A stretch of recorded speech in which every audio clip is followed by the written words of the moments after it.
Hola, hello. Good afternoon. My name is Alan Canacasco. I'm a public ally serving with the Southside Organizing Center. I'm going to take a moment to say hello to our Spanish viewers. Hola, mi nombre es Alan Canacasco Rubio. Soy un aliado público sirviendo con SOC. Para escuchar nuestro programa en español, marque el número 646-749-3122 y use el código de acceso 779-328-1, perdón, 779-328-221. Okay. I'm want to remind everybody that all past shows are recorded and translated in Spanish and English, and you can find those on our Facebook and YouTube platforms.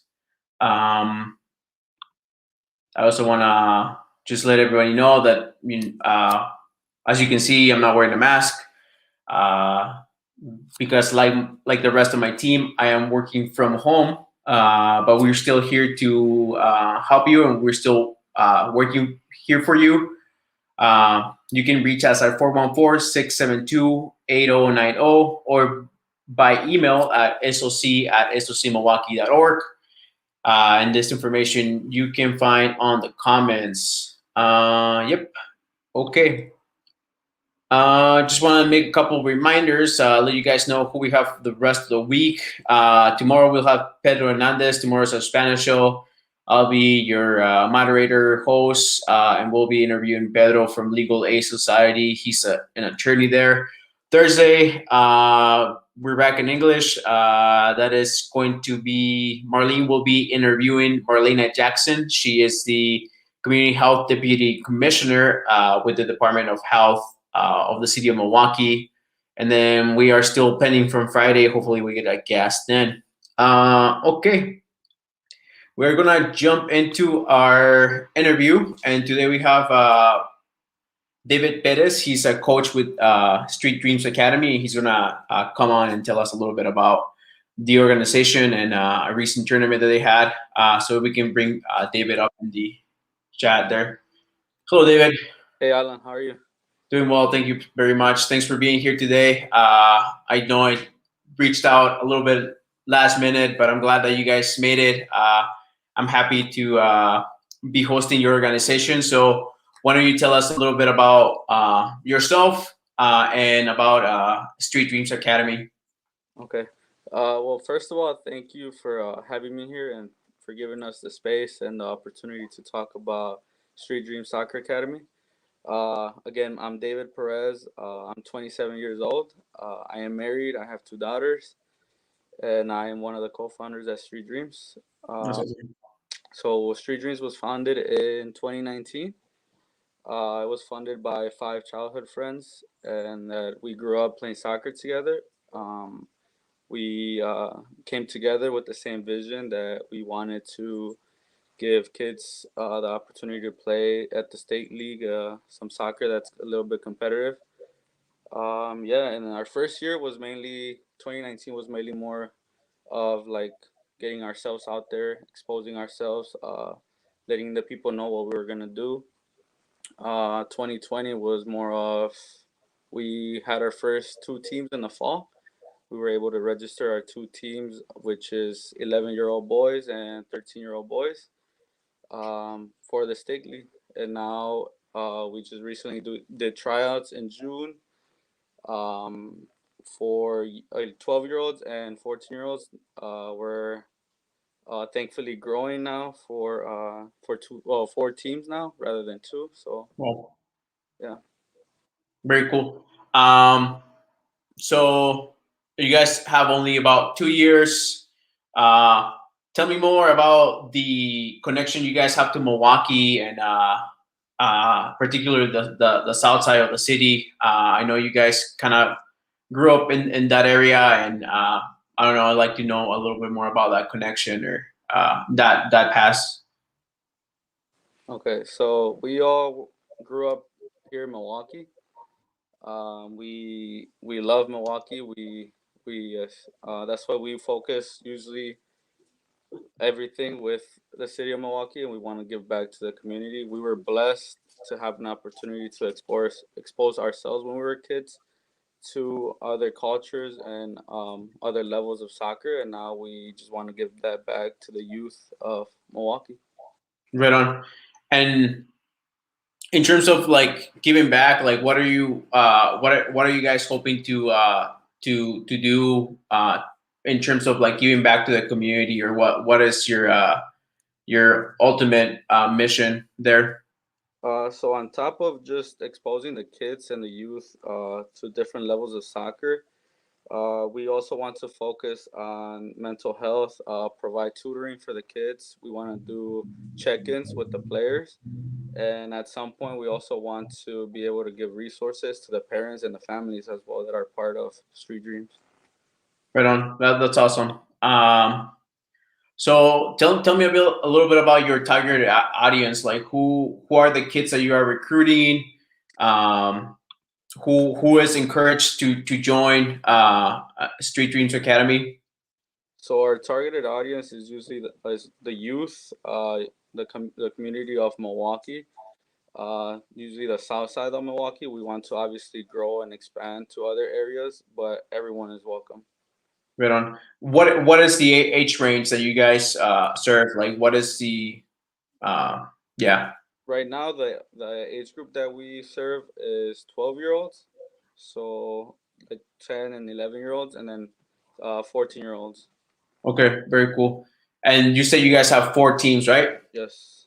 Why don't you tell me about the recent tournament that you guys have? I know you guys went to Minnesota. Like you guys have been only around for 2 years now, but you guys are already making pretty big strides, correct? Yes. So this was the USA Cup tournament in Minnesota. It's a tournament that we used to go when we were little. Wow. So it just brings up back memories. We thought it would be super cool to register our teams and be able to take them to Minnesota and compete. It's a tournament that brings teams all around the world. Wow. Through COVID this year, it was only like teams from the United States, but it's nice because the kids get to play teams that they've never seen before or heard of before. So it was amazing to see the kids go through different kinds of emotions too. It was like they were angry, they were happy, they were sad. It was amazing. Tell me, I mean, that's really awesome to hear. Tell me a little bit more about that experience of yours in terms of like going into these type of tournaments as a player, and now and more recently, like at that coach capacity. How do you like? What emotions that brings for you per se? It's incredible to be honest. As a kid, you just go, you want to play, and you want to win. Obviously, as a coach and as a founder of Street Dreams, when you take two teams to a whole different state, it's a huge responsibility. You have to communicate with families, make sure that the team is prepared also to compete. But just being there is, as an adult, as a coach, is beyond. Uh, I don't know. I can't explain it. It's like so much joy. Is just brings so much happiness to be able to do that, and then just look back like 10 years ago, we were here playing, and now we're here again coaching, and it's just a great tournament for sure. Right on. That's amazing. That's amazing. And congratulations, by the way. That's awesome. Uh, I guess there was one more question I wanted to ask in regards to that. I know that you guys are hoping to build more capacity in the future in terms of like providing more services.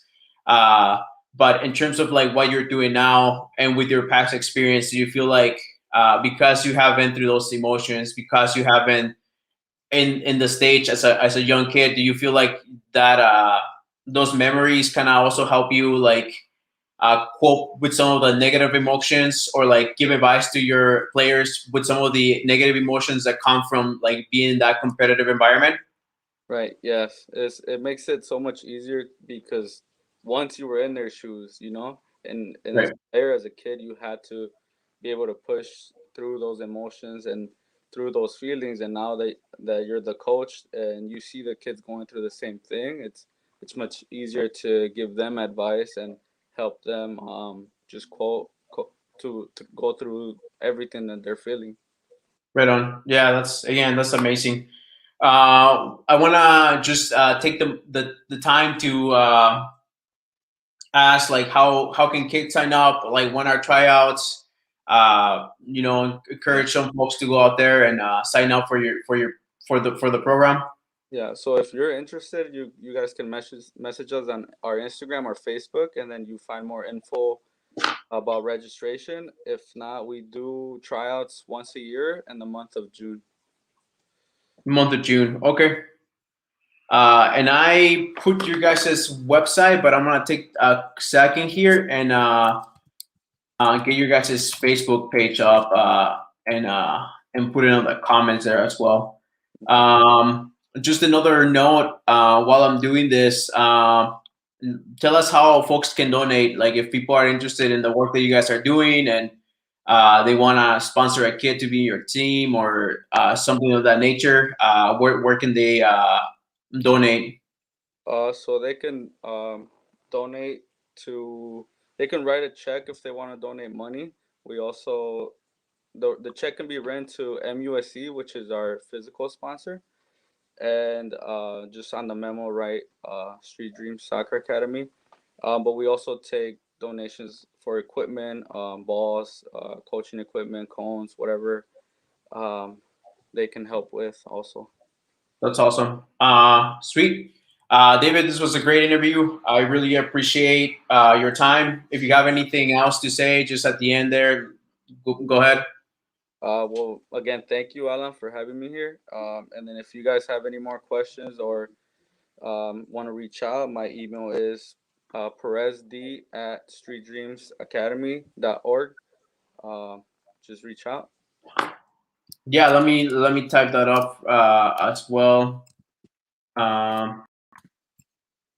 And we said at streetdreamsacademy.org, right? Yes. Sweet. Well, thank you very much. And okay, Maria's got it there for me. Sweet. Awesome. We have it right there.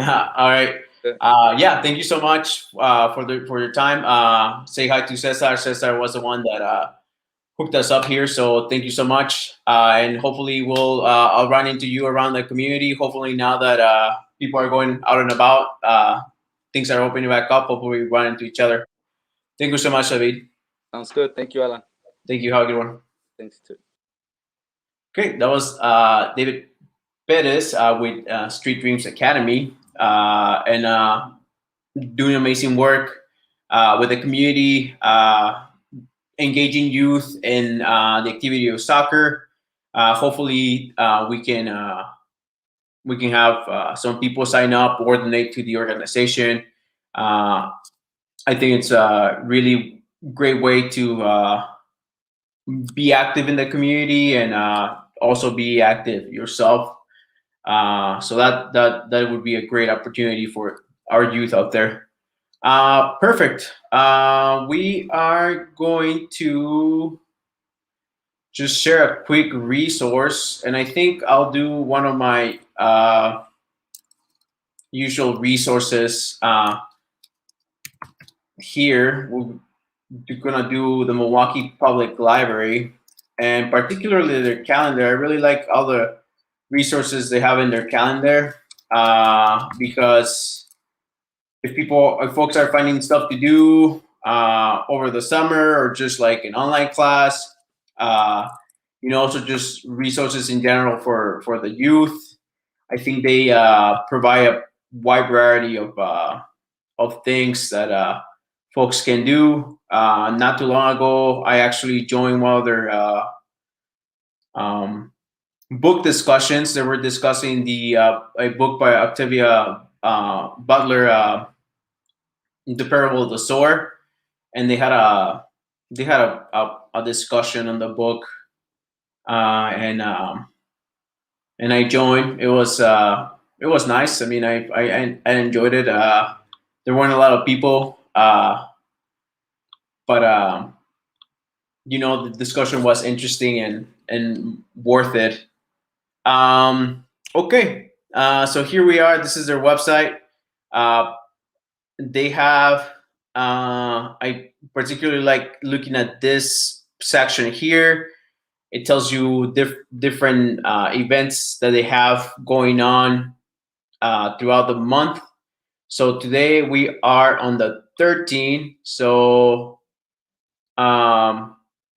It looks like they have a book chat with a guest author, and her name is Jenna L.